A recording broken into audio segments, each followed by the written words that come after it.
The summer table. Hey, is this seat taken? I looked up and a girl I never saw before was standing across from my table with a lunch tray full of food. She had long, wavy brown hair and wore a brown t shirt with a purple peace sign on it. No, I said. She put her lunch tray on the table, plopped her backpack on the floor, and sat down across from me. She started to eat the mac and cheese on her plate. Ugh, she said after swallowing the first bite. I should have brought a sandwich like you did.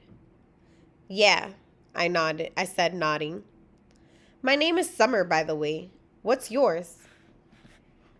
August. Cool, she said. Summer. Another girl came over to the table carrying a tray. Why are you sitting here? Come back to the table.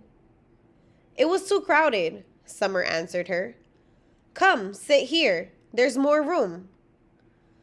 The other girl looked confused for a second. I realized she had been one of the girls I had caught looking at me just a few minutes earlier, hand cupped over her mouth, whispering. I guess Summer had been one of the girls at that table, too. Never mind, said the girl, leaving. Summer looked at me, shrugged, smiled, and took another bite of her mac and cheese. Hey, our names kind of match, she said as she chewed. I guess she could tell I didn't know what she meant. Summer, August, she said, smiling, her eyes wide open as she waited for me to get it. Oh, yeah, I said after a second. We can make this the summer-only lunch table, she said. Only kids with summer names can sit here. Let's see. Is there anyone here named June or July? There's Amaya, I said. Technically, May is spring, Summer answered. But if she wanted to sit here, we could make an exception. She said it as if she'd actually thought the whole thing through. There's Julian. That's like the name Julia, which comes from July. I didn't say anything. There's a kid named Reed in my English class, I said. Yeah, I know Reed, but how is Reed a summer name? She asked. I don't know, I shrugged. I just picture like a reed of grass being a summer thing. Yeah, okay, she nodded, pulling out her notebook. And Miss Patosa could sit here too. That kind of sounds like the word petal, which I think of as a summer thing too. I have her for homeroom, I said. I have her for math, she answered, making a face. She started writing the list of names on the second to last page of her notebook. So, who else? She said. By the end of lunch, we had come up with a whole list of names of kids and teachers who could sit at our table if they wanted. Most of the names weren't actually summer names, but they were names that had some kind of connection to summer. I even found a way of making Jack Will's name work by pointing out that you could turn his name into a sentence about summer. Like, Jack will go to the beach, which Summer agreed worked fine. But if someone doesn't have a summer name and wants to sit with us, she said, very seriously, we'll let them sit if they're nice, okay? Okay, I nodded, even if it's a winter name. Cool beans, she answered, giving me a thumbs up. Summer looked like her name. She had a tan, and her eyes were green like a leaf. 1 to 10. Mom always had this habit of asking me how something felt on a scale of 1 to 10. It started after I had my jaw surgery, when I couldn't talk because my mouth was wired shut. They had taken a piece of bone from my hip bone to insert into my chin to make it look more normal, so I was hurting in a lot of different places. Mom would point to one of my bandages, and I would hold up my fingers to show her how much it was hurting. 1 meant a little bit. 10 meant so much. Then she would tell the doctor when he made his rounds what needed adjusting or things like that. Mom got very good at reading my mind sometimes. After that, we got into the habit of doing the 1 to 10 scale for anything that hurt. Like if I just had a plain old sore throat, she'd ask. 1 to 10. And I'd say 3, or whatever it was.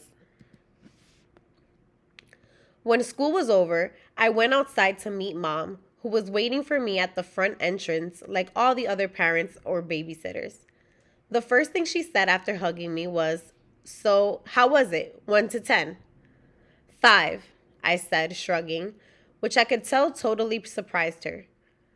"Wow," she said quietly. "That's even better than I hoped for." "Are we picking Via up?"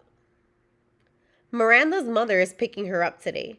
Do you want me to carry your backpack, sweetness?" We had started walking through the crowd of kids and parents, most of whom were noticing me, secretly pointing me out to each other. "I'm fine," I said. "It looks too heavy, Augie." She started to take it from me. "Mom," I said, pulling my backpack away from her. I walked in front of her through the crowd. "See you tomorrow, August." It was Summer. She was walking in the opposite direction. "Bye, Summer," I said, waving at her. As soon as we crossed the street and we were away from the crowd, Mom said, "Who was that, Augie?" "Summer." "Is she in your class?" "I have lots of classes." "Is she in any of your classes?" Mom said. "Nope." Mom waited for me to say something else, but I just didn't feel like talking. "So it went okay?" said Mom. I could tell she had a million questions she wanted to ask me. Everyone was nice. "Did you like your teachers?" "Yeah." "How about those kids you met last week? Were they nice?" Fine. Jack hung out with me a lot." "That's so great, sweetie. What about that boy, Julian?" I thought about that Darth Sidious comment. By now, it felt like that had happened 100 years ago. "He was okay," I said. "And the blonde girl, what was her name?"